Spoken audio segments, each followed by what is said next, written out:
episode. It's about love and belonging. So, Debbie, thank you for being here.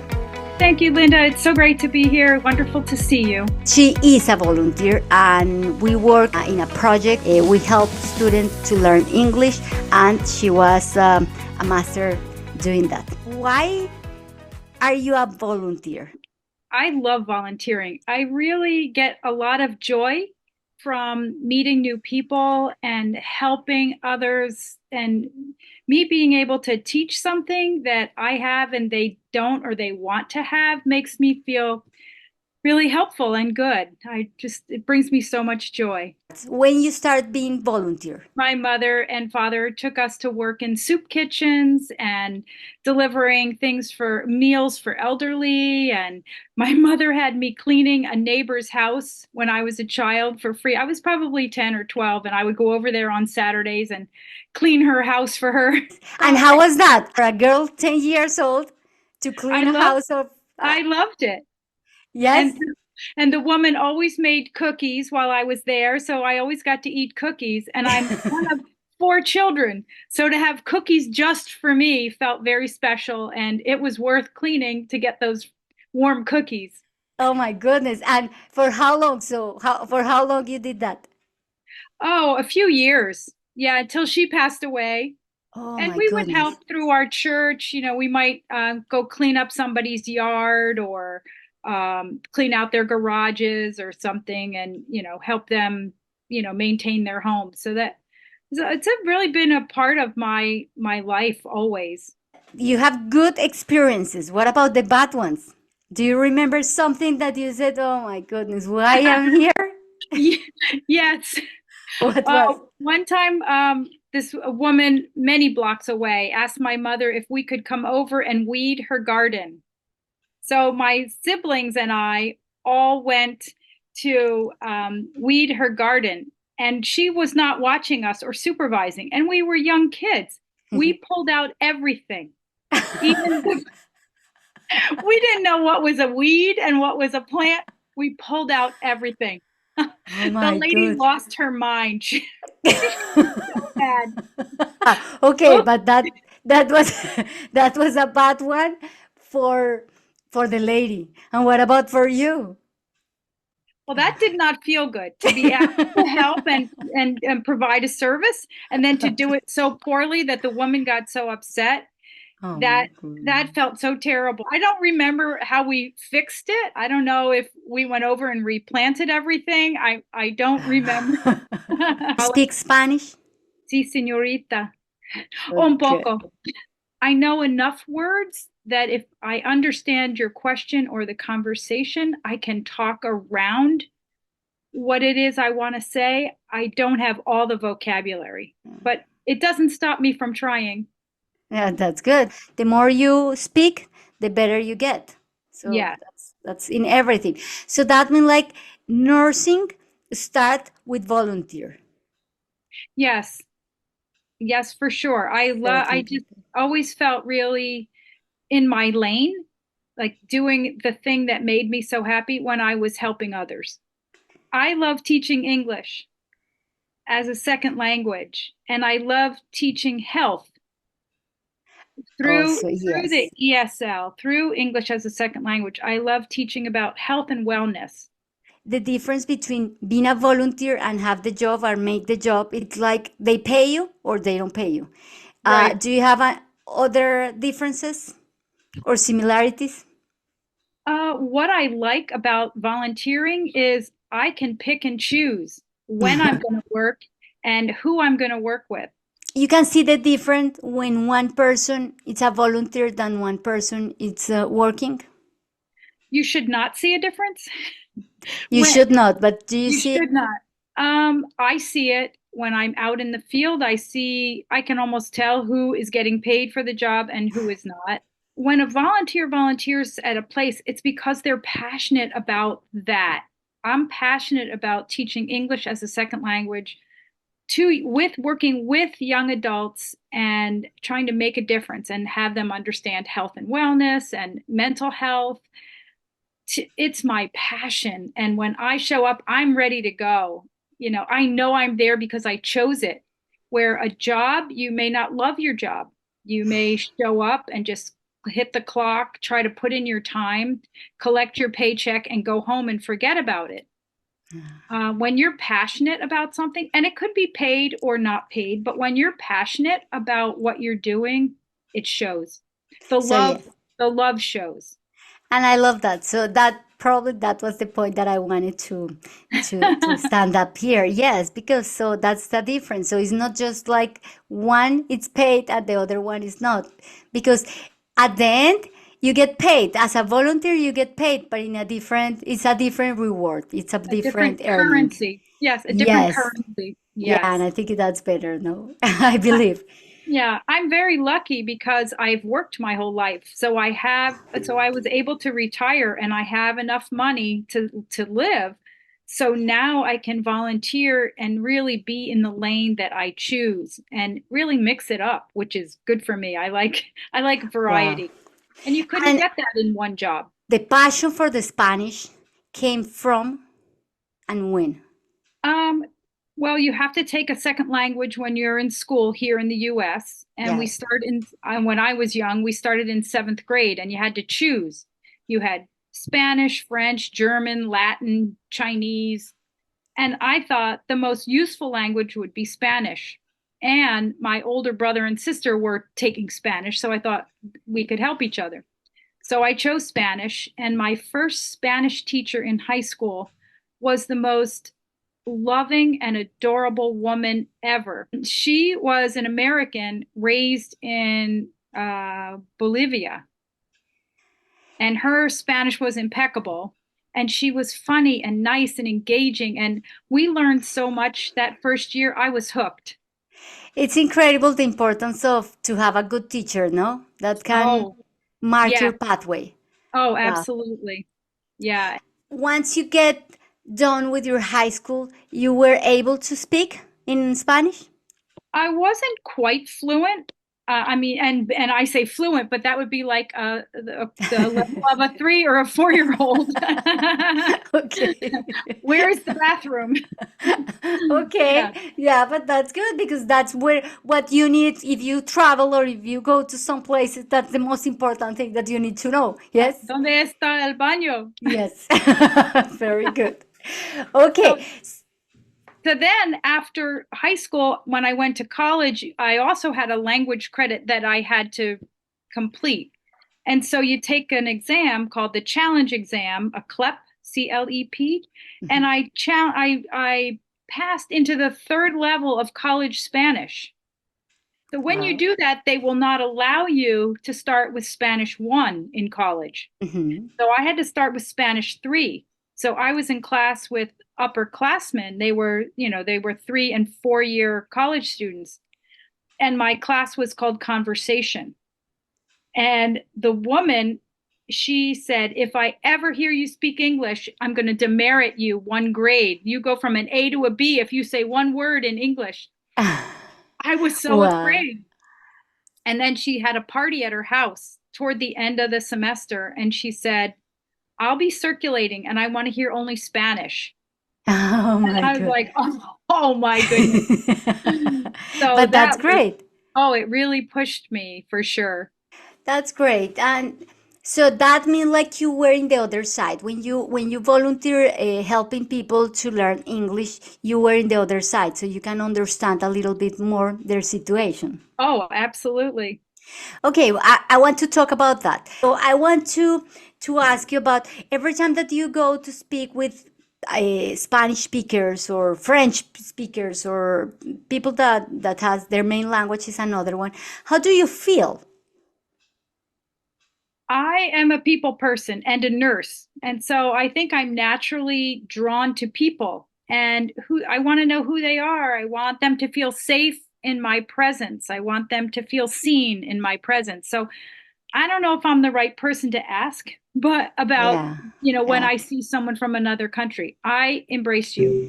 I am, I am, I am, I am shocked by the amount of courage it takes to come to a foreign country and live and try to learn another language while you're working and trying to, it's monumental. I have so much respect for people from other countries that come and try to make their way here, not knowing the language. Do you think that also probably because you were trying to do that? So Yes, now you yes, get comfortable because you get trained. But what yes. about your friends? Yeah, I've seen them, I wouldn't call it rude, but I've seen them be dismissive, meaning that, they see someone and it could be a waiter or a checkout person in the grocery store, and they're making assumptions. Oh, this person won't understand me. Or, Okay. I'll place my order, I'll just point at the menu because they probably won't understand me. And they're basing that only by the way the person looks. And what is your advice? My advice would be to just say hi. Start that way with a smile. A hi, in the, I might say if I see someone working on my street and he's doing with a rake and yard work or something, I always say hola. And they, always look up, hola, ¿cómo estás? Bien, ¿y tú? And I say, oh, lo siento, mi español no está bien. What do you think it's the best way for students to improve their English? Vocabulary. And when you have words, then you can add other words. It's like building blocks. So the Yes. base is those 850 words. And then the next is like words like he, she, it, we, they. So pronouns like Mhm. my cup, your pen. Then you can add on, but you first need that 850 words or 1,000 words. That's all. But it's not a lot. What else you can tell when people are in advanced or medium My advice? recommendation is to practice every day, reading, writing, and speaking. And so, reading books, reading newspapers, reading online, read in English, and you can find anything at your reading level.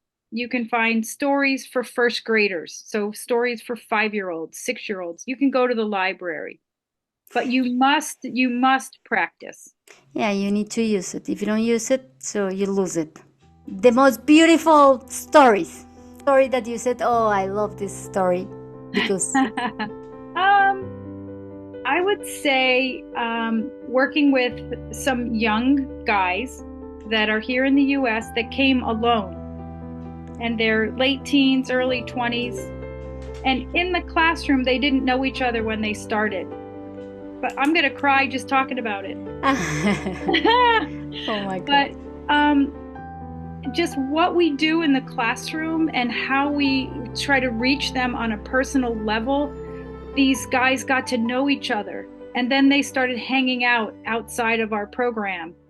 And they really built a beautiful bond. And I see them around town, just the three of them, and Oh, they're best buddies. And they didn't know each other before, but the fact that they came to class every night and they put effort into it and they opened up. They were vulnerable and, tell us about your family. Tell me about, we were learning vocabulary around family relationships and meals and culture, and they opened up and they shared and they brought things from home, from their own countries, and they were sharing and telling, and oh. it was beautiful. Something that makes you uncomfortable when you are volunteer, when you are teaching. Okay. Um, when we talk about something that touches a nerve, like it makes somebody uncomfortable, and then they go back to Spanish and they start speaking very quickly, and I can't follow. It's when someone speaks English to you and you can't know where all the words end up. It just goes so fast. You're like, "Ooh." But you can tell emotionally this person is getting upset, and then other people in the room get upset, and it's very disturbing because I don't know what they're talking about, and I say stop, stop, and sometimes they stop, and once they did not stop, and I'm like, I don't know what's going to happen, and this is a big man, and I'm afraid if he gets really crazy. So I just point to him. I say, come here, come here. I try to get him outside of the door. Like, come here. Okay, calm down. I'm sorry. I don't understand what's happening. I don't I don't know what to do. Would you like to leave? So it was a little, it got heated. I didn't know how it was going to go. I didn't even know what they were talking about. Did you have ever happened to you that probably you wanted to leave that place as soon as possible? No. No? No, Okay. I'm feisty. I have a lot of fight in me. I love that. And I need And to confess that one day that happened. So we were into one situation that was very complicated, and that was yes. between a teacher and a volunteer. And I was, oh my goodness, what should I do? And I was thinking that probably the volunteer would like to go, and no, and wow, and that was great. That was great. Well, I think you have to take the temperature and see what is really going on and do some research. Is this the first time this person has had a problem with somebody? Is this my problem? Is this, and just ask some questions and try to find out the background story. Like, is this strange? What's going on here? Did I do something? And once you feel like you understand what's happening, then you have to decide, am I going or staying? It is difficult to for you to quit a volunteer. No, It's easy. it's not easy, but I mean, sometimes other opportunities come up and sometimes, you move further away and it becomes more difficult or, um, lots of things can happen or I travel a lot. So I might be gone for 4 weeks or 5 weeks or 6 weeks. And so some volunteer places can't handle Yeah. that. They need you there. What about when you are tired and you don't want to go? What happened there? I go anyway. I figure that. I feel like I have a relationship with the students and they're looking for me. They're happy. They look happy when I'm there. Yeah. And they hug me and they say, "Oh, I'm so glad. Thank you so much."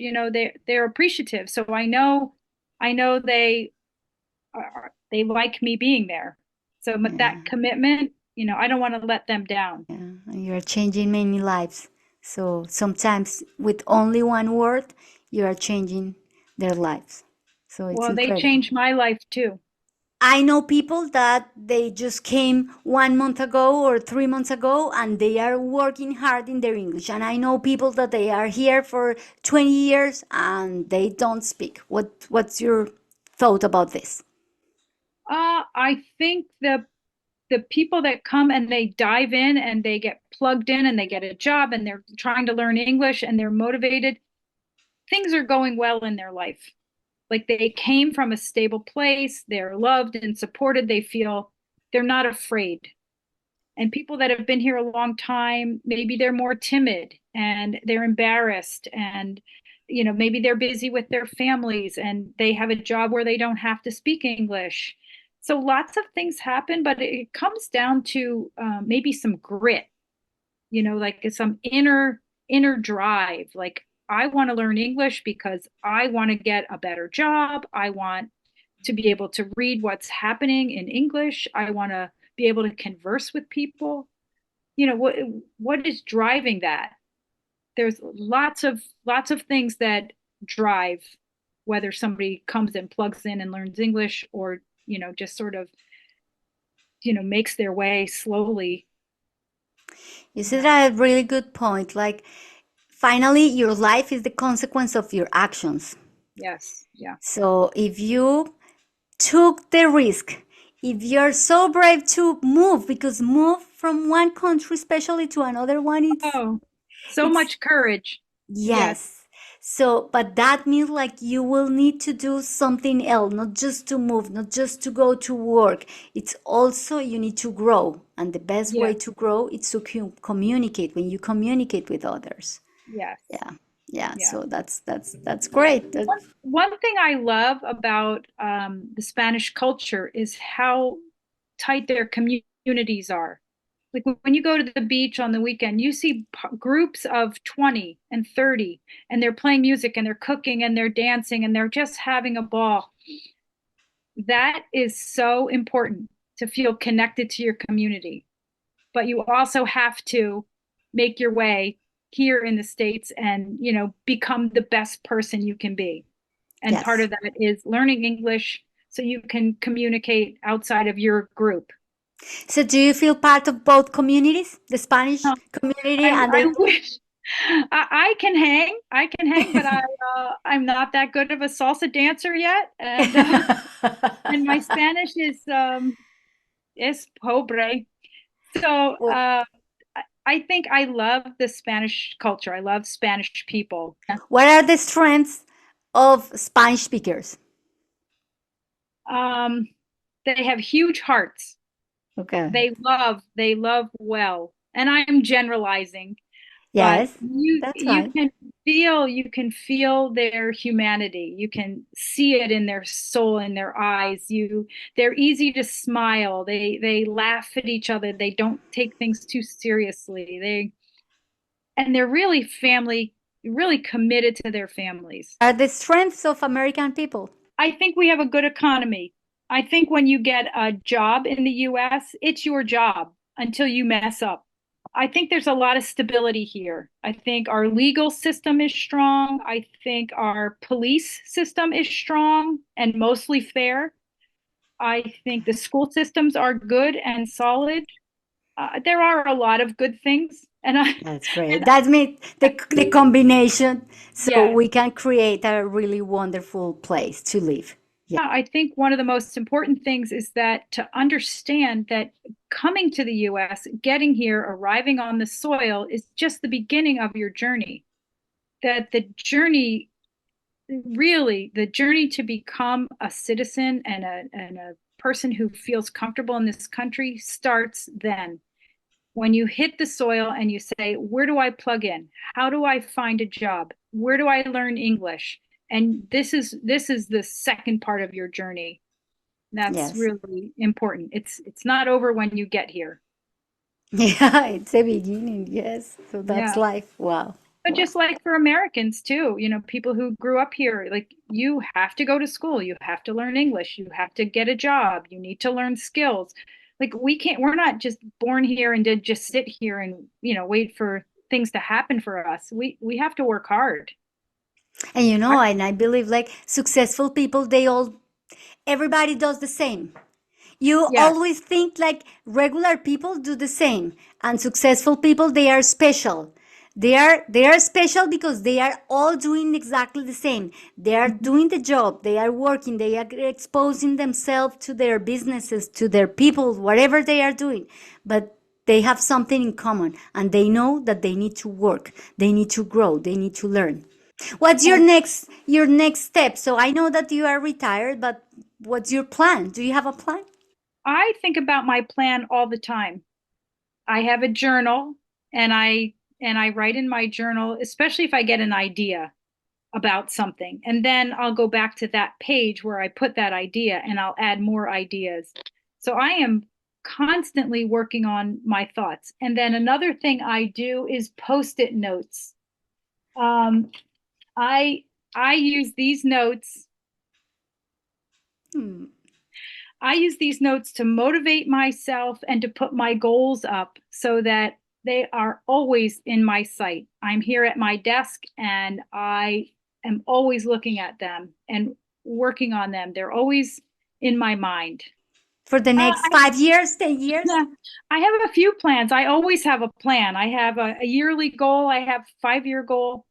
And within this year, I will continue to volunteer and put together programming for the Boys and Girls Club so that they can use it if I'm not there. So I'm going to work on some curriculum for them, and then my 5-year is to maybe own an art gallery.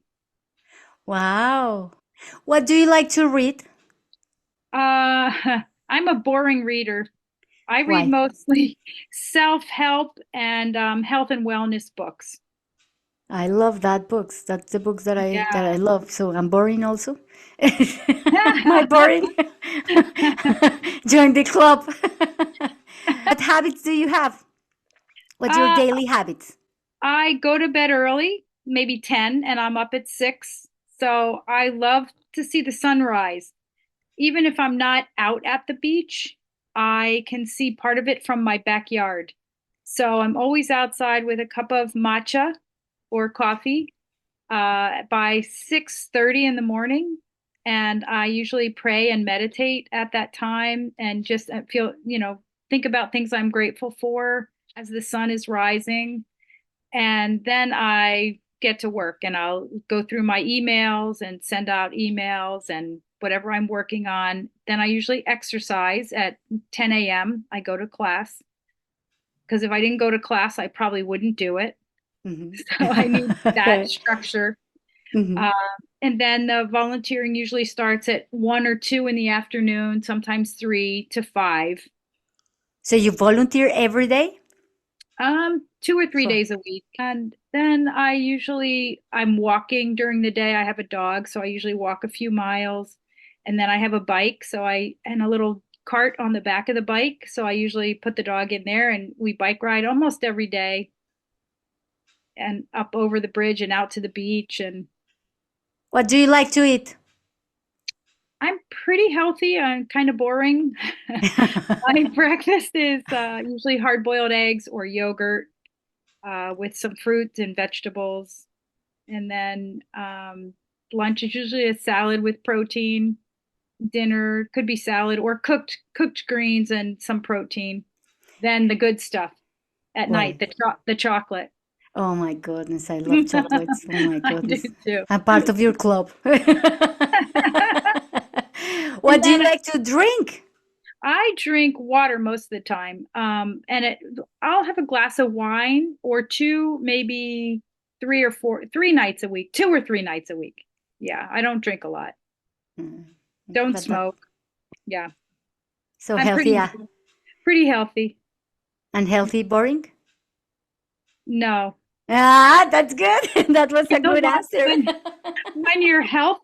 When you're healthy, you can achieve what you want. Our body is just a vehicle so that we can achieve all these goals that we want to do. If your body isn't healthy, it's hard to achieve what you want to achieve in this life. What's your favorite thing to do? That's something that you think, oh, I love to do this. So my life needs to have this frequently or sometimes. I like variety. So my sister sails, so we go sailing on a weekend. I love to bike ride. I love going out and dancing. I love traveling. I love seeing new cultures and new places. My son lives in Hawaii, so I like to go out there for maybe 6 weeks at a time and just hang out there. We swim and snorkel and I boogie board. Something that you dislike. I don't like mean people. People. And what Mean about food? mean people. Food, liver. Okay. Drinks. Drinks I don't like. I don't like soda. I don't like Gatorade. I don't like people drinking that stuff. Okay. It's rotten, terrible stuff. Something that concerned you. Hmm. How heavy do you want to get? Okay. Something that make you laugh. Okay. I try to laugh all day, every day. Everything I think life is funny. Crazy things happen. People are funny. I try to look for the funny side of everything. Something that make you cry. Woo. I guess loss, having lost my mom a few years ago and just the loss of family members. And sometimes life doesn't turn out the way you think it was going to. And sometimes that's hard because it can be the loss of a dream or the loss of people. And so I think that can be hard to live with for sure. And how do you handle that? That sadness. Yeah, sometimes I'll journal about it. Sometimes I talk about it. I have my few people that I really share all those things with. Um, and I think that's really for me the best way just to talk it out. And I love walking and nature. So sometimes if I'm not feeling great if I'm feeling sad about something. I'll take the dog to the beach and we'll just walk the beach. And I might put in my AirPods and listen to some nice music and just try to take myself to a different place till the feeling passes. What's your favorite podcast? Dr. Mark Hyman. He does the Doctor's Pharmacy, FARM, farm. Mm-hmm. And also Dr. Anita Phillips. She wrote a book called The Inner Garden. Oh, she talks about the spiritual life and healthy handling of emotions. Yeah, she's very good. You like the spiritual side, and that's good, Absolutely. and the body. Who's your perfect patient, or like you coach people? Yes. So with the health styles or Favorite patient, one who believes in me and themselves, regardless of what their doctor is telling them. I had a patient once, she was diabetic and 80 years old and a new diabetic. And they told her she would always be diabetic, and now she's on insulin. And I said, this is not true. If we can get you to lose 30 pounds, you will not be diabetic anymore. And she said, okay, I believe you. So we did it. She came off the insulin. Her sugar is fine. And the doctor was mad and shocked. I went with her to her appointment, and I said, so she's no longer diabetic. He goes, oh, she'll always be diabetic. I said, but her blood sugar is normal. And he said, she'll always be diabetic. I said, if she gains 30 pounds. He said, he was very mad. So you treat a person, he treats a business. Mm-hmm. So in your job, in your work, so you treat people that has diabetic or just anything. People come to me with all sorts of issues, and they've been told that this is the way it's going to be for life. And I say, it's not true. Until we've cleaned out everything, until we've cleaned out all the heavy metals and your diet and your gut, until we clean out all that, we won't know what the truth is. From mental fogginess to thyroid issues to heart and lung problems, diabetes, kidney problems, female problems. We always start with the food. Everything starts inside. Yeah. Just like Hippocrates said. He said, we are what we eat. Food is medicine. And he was exactly right. And there is so much science out there saying if we clean up the gut, the body can work better. Debbie, I believe like you like to study all the time, like you like to grow. Are you studying something right now?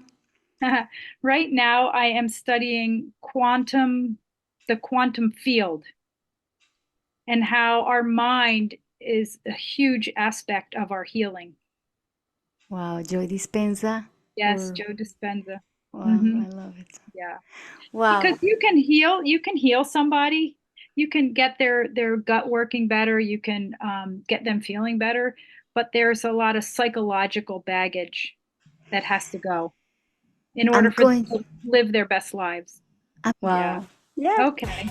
So, Debbie, thank you very much.